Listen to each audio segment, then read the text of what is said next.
What's going on, everybody? This is Chris Classic dropping a car vlog. Hope you guys are having a wonderful day. And if you guys watched or attended the 11th hour yesterday, you know why this is a big smile on my face.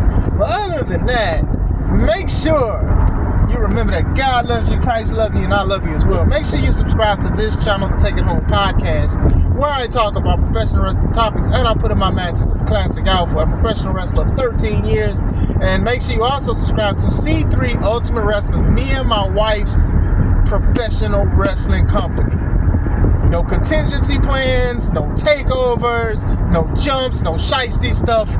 Me and my wife's professional wrestling company, which consists of great wrestlers, great talent, great staff, great people, and everything.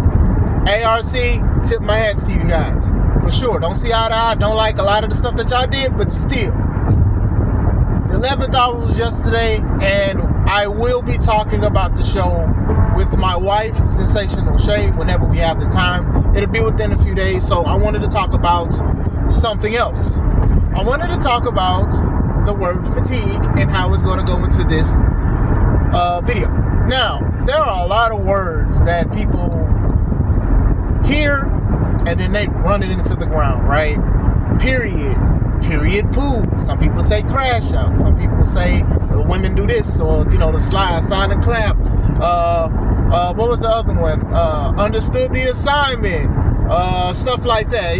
One thing that like something happens and people just overuse it. Now, fatigue is not one yet, but it's getting there, right? I've heard fat fatigue. I've heard black fatigue. I've heard LGBTQ fatigue. I've heard victimhood fatigue. I've heard fatigue pants. I've heard a lot of stuff. I've heard a lot of stuff. So now there's another department in fatigue, apparently, on Twitter and on social media. Now there's Sami fatigue, which is talking about Sami Zayn. Apparently, there are some people who are tired of seeing Sami Zayn. And it's a movement called the Sami fatigue. Now, I don't know how much steam it's going to pick up, but I seen this for the first time yesterday, and I wanted to speak about it. I've heard people being sick of Sami or sick of seeing Sami and stuff. I've seen them saying like he's not the ultimate underdog like they keep saying that he is. I've seen a lot of stuff, right? But Sami fatigue? Please. Oh my goodness. So now, obviously, when they're saying Sami fatigue, they are sick of his winning ways. They're sick of the underdog story. They're sick of a lot of the stuff. So I do want to speak about that. I'm sorry, I have to take care of this message. I do want to speak about it. Now, I will say this about Sami Zayn's character and how it's portrayed. I do think they need to scrap the ultimate underdog story. You can't call him the less likely to win, because that would be considered an underdog. Just say that he's just a fighting person and never give up. Never give up. You're probably not going to say never give up because Cena uses that. But a guy that's just ready, willing, and able to continue to overcome obstacles. The obstacle overcomer, the overachiever, the star searcher. You could do anything with that. But I do think that calling him the underdog or the ultimate underdog, it doesn't help him, because this underdog is very successful in his winning ways. Sure, he could be the underdog in the matches, but then after he pulls off a victory somehow against Gunther, against Karrion Kross, against Solo, so many people, and it's like people call him the ultimate underdog, and he is definitely not the ultimate underdog. And I do think that key ingredient in his portrayal in WWE, I do think that's what contributes to people saying they have Sami fatigue. Some people are tired of him though, because they do feel like he wins a lot, period. They feel like, hey, this dude doesn't look like he could beat a lot of these guys and stuff like that. To each their own with that topic, but I see all sides of this argument. I don't think he should be called an underdog, because he does win a lot. He loses a lot, but he wins a lot. He wins the big matches for sure and stuff like that. So I understand why people are calling him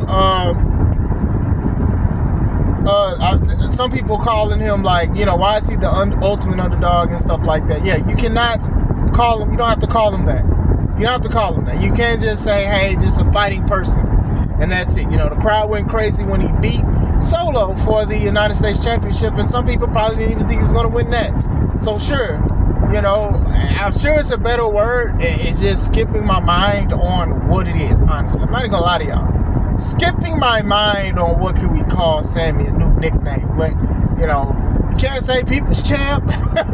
You can call him something. We can find something for the man. I'm sure Sean, shout out to you and everything you continue to do, what you contributed to see throughout the rest of yesterday. I'm sure we can call him something. Yellow, shoot from the script. Somebody give him a new nickname. But ultimate underdog, the mighty dog, Snoop Doggy Dog, the atomic dog. I'm not accused, so don't jump me. I don't know what we can call him, but we got to call him something else. As far as sick of seeing Sami, I'm not per se sick of seeing him. I do think they are projecting him to be a world champion in the future, obviously. Especially the stuff and the seeds being planted with Karrion Kross and, you will never be a world champion and stuff like that. So I do think that he is in his arc to become a world champion. Obviously, you get to the secondary title, you've had tag titles, you got the people behind you and stuff like that. So then now, whoever he faces and stuff like that, he's either going to win or he's going to lose the first time so they can say the ultimate underdog and try to sell shirts, and then he's going to win the rematch. But we do know that a world championship is on the horizon. Now, we can talk about it. Do I think he's a world champion? I do think that he can be somebody definitely that WWE can get behind, and a lot of people get behind too, because a lot of people love Sami Zayn. This man was in the storyline with the Bloodline, and he stuck out like a sore thumb, but people wanted to see him. They was the ultimate Uso shirts, the Usi. Like, I still laugh at that Usi promo. Like, when they kicked him out, they booed him. They hated him. They hated the Bloodline. They hated him more than what they already hated him. They already hated the Bloodline. See, that's how you know people love you. They already hated the Bloodline, and they hated him more when he refused to hit his friend Kevin Owens in the back and hit Roman. And then when they beat Sami up and stuff, and then Roman was pouring the lei and all of the stuff, the flowers off of his necklace and stuff, everybody was just booing him. It was to the point that people was hoping that Sami Zayn would beat Roman Reigns for the title. I knew it wouldn't be him, but still, I do think that is going to be a feel-good moment for a lot of people who have been watching wrestling for a long time. It's kind of reminiscent to me of Brian Danielson, when he was in WWE with the Yes Movement and stuff like that. Now we with the Sami Zayn movement. We just got to find another word to call it, right? I think a lot of people do love Sami Zayn. I do think he has showed his worth in WWE. Like I said, ultimate underdog, we just can't call him that anymore. You can't call him Blue Chipper because he's I don't want to say he's old, but he's not new. But still, I do see why people have this quote-unquote Sami fatigue. I personally don't have it. Like I said, he's pretty dope, pretty good wrestler and stuff like that. And I think a lot of people love him. A lot of people love to sing his songs and stuff. When he's there in Saudi Arabia and stuff like that, he comes out and speaks the native language there. They love him there. Like, it's not a lot of people that really boo Sami Zayn. So I do think that if you want to try to shake things up in the world title picture, Sami Zayn would be one of those guys, right? Finally, he gets his feel-good moment to the horizon and stuff. And like I said, he's one of the older veterans of the wrestling game. But still, you can still give him, obviously, an opportunity and a title shot. Now, do I think that will make him a mainstay main eventer? No, I just don't. I just think that obviously they have their own hitters and main eventers that they want to keep and keep them in there. So, you have a lot of one-shot champions who have the belt and they may never get it again. As much as we love Jey Uso and stuff like that, I don't think they're ever going to put a world title back on him.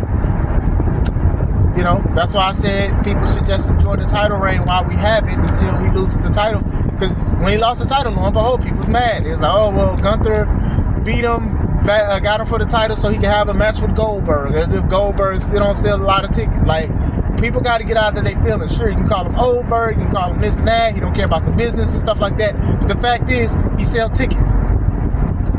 People want to see him. They want to see Goldberg. It's just one of those things that WWE is a business, right? And we have to understand that just because we, and I say we as a community, just because we don't like a wrestler because either they don't wrestle like they used to or they were selfish back then or whatever, if they're considered a legend and people want to see them, WWE is going to bring them in because people still want to see them. You know, some people on here, no shade to y'all. Y'all be like, I don't know why they keep bringing this person back. This person can't wrestle. This person can't do this, and this person can't do that. But then when you hear the crowd, you hear thousands of people either chanting or reacting. Do you think your opinion to WWE weighs heavy? I'm not going to say it's irrelevant. Remember that. I didn't say irrelevant. Do you think your opinion is more heavy than what the thousands of people say? And this is coming from somebody who's very opinionated about certain things, like the Undertaker thing. That's a great example. Some people didn't like what I said about the Undertaker with the situation with his friend and stuff. Then it is what it is. But this is just how I speak about the situation. You know what I'm saying? I knew going in there, and that's probably why Matt didn't say a lot of stuff and gave a lot of dirt on his friend Mark because of that. But still, I think that Sami will be a step in the right direction of doing something new and doing something fresh. You know, the underdog thing, it was nice and all of that, but at the same time, I do think it should have been temporary. I think the ultimate underdog will always be Undertaker. Will always be Rey Mysterio.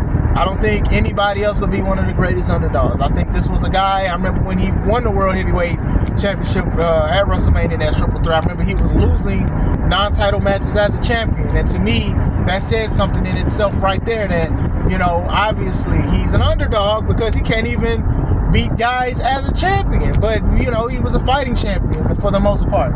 You know, even Cena lost a couple matches as a champion, non-title and all of that. But still, I do think that, you know, a different nickname would work for Sami Zayn.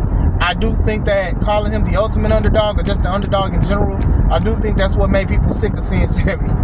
They were sick of seeing him because he kept winning and stuff. He kept winning. He keeps winning. So how was he an underdog with a successful win-loss record? So, I mean, it's a good question. I mean, it'd be different if he had like a big losing streak. He didn't have one, to my knowledge. I could be wrong. He didn't have one. You know, he's the Intercontinental Champion before. He's United States Champion, Tag Champion, NXT Champion. Probably other championships. Who knows? But I'm just saying, but to say he's like the ultimate underdog, like, you know, nah, we definitely need a new name. But yeah, Sami fatigue is definitely a funny word and a funny name to call it. You know, I do think that this is not the end of the word fatigue in the wrestling world. As soon as they see somebody that they don't like or they hate, they're probably going to say John Moxley fatigue or blood fatigue or something fatigue, viral fatigue, all this fatigue pants. I said it before, but I like saying fatigue. But still, what do you guys think? Are you guys a subscriber to the Sami fatigue? Are you guys a subscriber to the Sami fatigue? What do you guys think of Sami Zayn? And do you guys think he will be a world champion in the future? Let me know. I hope you guys have a wonderful day. This is Chris Classic. Let's take it home.